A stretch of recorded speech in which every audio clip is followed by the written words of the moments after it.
Shalom. First, giving all acknowledgement to Yahweh Bashem Yahushai, and double honors given to my teachers, whom I learned from, the elders and apostles of Great Millstone and the Men on Down. All right. I just wanted to do this quick video, and I'm posing a question to pretty much all you Christians, the whole religion of Christianity. All right.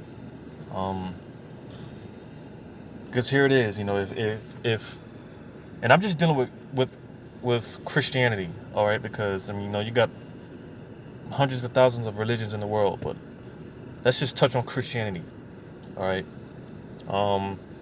But the question I want to pose is, if Christianity has the truth, all right, why are we still here? That's the question I want to ask all you so-called wannabe Christians, right, and your Christian pastors and whatnot, right? If Christianity was the truth, if Christianity had any form of truth, why are we still here? Why are we still in this captivity? Why hasn't the Heavenly Father Yahweh sent us His Son, His only begotten Son Yahweh Shai, to deliver us? All right, because according to Revelation 7, and I'm probably read this whole chapter. I'm gonna just read this. I'm gonna read this whole chapter, Revelation 7, and then I'm gonna get to the point.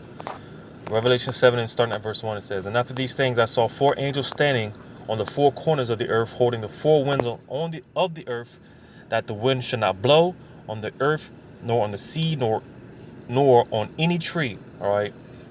It says, "And I saw another angel ascending from the east, having a seal of the living power. And he cried with a loud voice to the four angels to whom it was given to hurt the earth and the sea." So here did you have certain angels set up to pretty much cause havoc out here, right? And then there's another angel coming to tell these angels it's not time yet, because there's a certain amount of individuals that need to be woken up to the truth, right? Which again, if Christianity, if you had the truth, why we're still here, because again, you have millions and you have millions, hundreds of millions of Christians around the world, all right?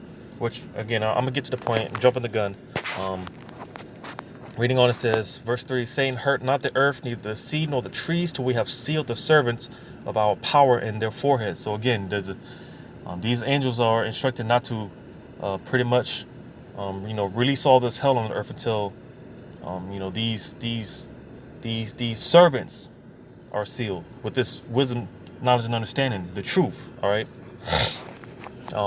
Reading on verse 4, "And I heard the number of them which were sealed, and there were sealed 144,000 of all the tribes of the children of Israel." So pretty much, I was going to read the whole chapter, but that's it right there. It says it right there.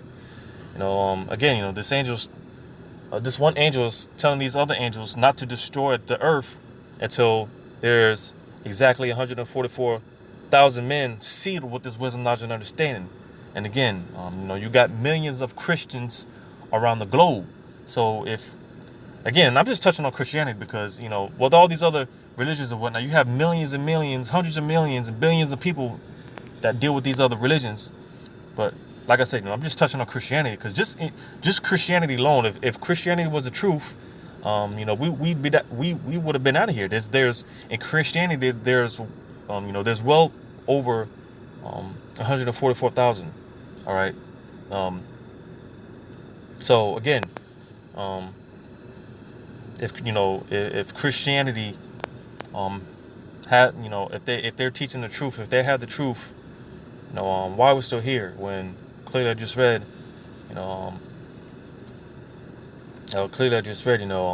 pretty much everything is waiting on these 144,000 selected men to wake up to this truth, wisdom, knowledge, and understanding. All right, which is it's a small remnant of and of course you have the you have the 1/3, right? Let me get that real quick. What is that? see where it's at. Zephaniah 13. Right. Zephaniah 13 and 8, it says, and it shall come to pass that in all the land, saith Yahweh, 2 parts therein shall be cut off and die, and the third shall be left therein. So, according to prophecy, is pretty much 2 out of every 3 Israelites, they're slated to not make it on the side. All right. Only 1/3 is going to make it. All right. But again, you have the elect, which is the 1/3, and then you have the elect within the elect, which is that 144, those 144,000 elected and selected spirits that were ordained from the beginning. All right. So this is what the Lord is waiting on, these men to wake up, as well as the 1/3, men, women, and children, helpers of the prophets, so on and so forth. Right. This is what the Lord is waiting on. Again, these spirits selected from the very beginning. All right, let me get on Romans 11 and 5. It says, even so then, at this present time, also there is a remnant according to the election of grace. All right, so again, these 144,000 spirits were elected and selected from the very beginning. All right, throughout time and history, they've been here. And and again, they're all the prophets, Isaiah, Jeremiah, all these great men, and they're back today again, waking up. Let me get this real quick, and I don't want to make this too long. Revelations 12 and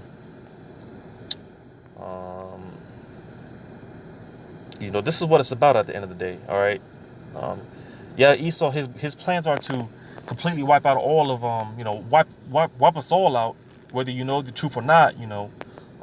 His goal is to ultimately wipe us all out. All right, you had Trump not too long ago talking about war with making war with 144 countries. All right, who do you think he's talking about? Because at the end of the day, it's about, from Esau's agenda is about stopping this truth from coming out and getting to the men that are preaching this truth. All right. Let me get this. Revelations 12 and 17. It says, and the dragon was wroth with the woman, and that woman is talking about Israel. I believe it's in Jeremiah 6 and 2. The Lord compares the nation of Israel to likened unto a woman, right? It says, and went to make war with the remnant of her seed, which keep the commandments of the Most High and have the testimony of Yahushua Mashiach. So again, at the end of the day, Esau's trying to come down on these men, because again, at the end of the day, this is what it's all about. This is pretty much everything is slated towards these men waking up. So the sooner these men wake up, if they're not already, the sooner we can get out of here. And clearly, this waking up. These men are waking up. That's why you have, let me read up actually. Verse 12. It says, therefore rejoice, ye heavens, and ye that dwell in them. Woe to the inhabitants of the earth and of the sea, for the devil is come down unto you, having great wrath, because he knoweth that he hath but a short time. So that's why you're seeing, things, starting to speed up, and all hell is, breaking loose, and it hasn't even really broke loose yet. But pretty much, you see everything going on, and Esau speeding things up, because again, he sees the elect, these elect spirits waking up. All right, that's very terrifying in the eyes of Esau and the elite powers that be. All right, and this is what it's all about. All right, these men getting the real truth. Okay, because again, you Christians, you don't have the truth. You're not preaching the truth. All right, so again, that's why like I said, there's when it comes to just Christianity alone, there's well more over 144,000 people that deal with Christianity. So why are we still here if Christians have the truth? It's just a question. Question I pose, and you can go back to Revelation 7. I was going to read the whole chapter, but the point was in the was that the fourth verse? Yeah, it was in the fourth. The point was in the fourth verse. 144. Men sealed, with this wisdom, knowledge, and understanding. All right, and if you read on down, it just tells you, goes down the list of tribes, 12,000 out of Judah, 12,000 out of Asher, and so on and so forth. All right, which on 12,000 out of each tribe, it equals to 144,000. You know, so this is what it's about at the end of the day. Because you know, ultimately there's going to be a lot more. There's going to be more people saved than the people that when it comes to the destruction, there's going to be more people saved. All right, that's why the scriptures talk about that remnant. So. And this is what it's about at the end of the day.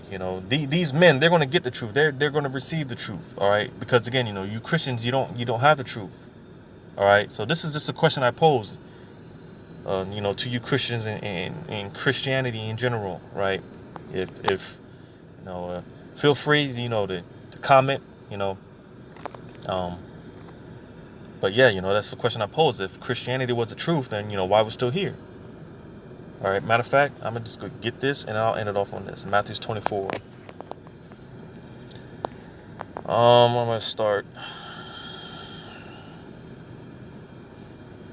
All right, I'm going to start at Matthew 24. I'm going to start at verse 14. It says, "And this gospel of the kingdom shall be preached in all the world for a witness unto all nations, and then shall the end come." So, again, because, if it's clear that, this truth is preached throughout the four corners of the earth, man. Pretty much. Everybody knows about this truth, or waking up to it, right? Because again, at the end of the day, this is what it's about. These elect spirits waking up, all right. And I'm gonna jump down to verse 22. It says, "And except those days be shortened, there should no flesh be saved." Yeah, because there's gonna be a lot of pretty much if Yahweh Shem Shai, just continue to allow Esau to be in power.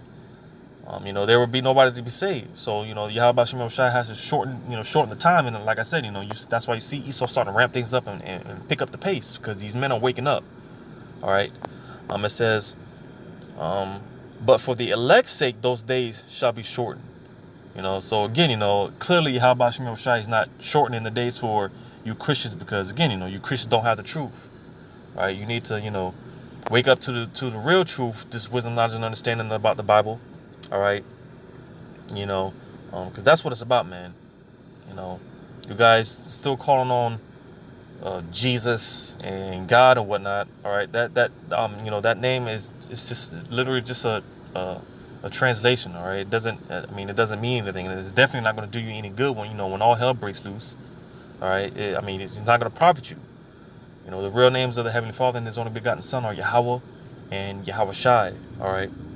So, that's just the tip of the iceberg, man. Knowing the names of the Heavenly Father and His only begotten Son, that's just the tip of the iceberg, all right?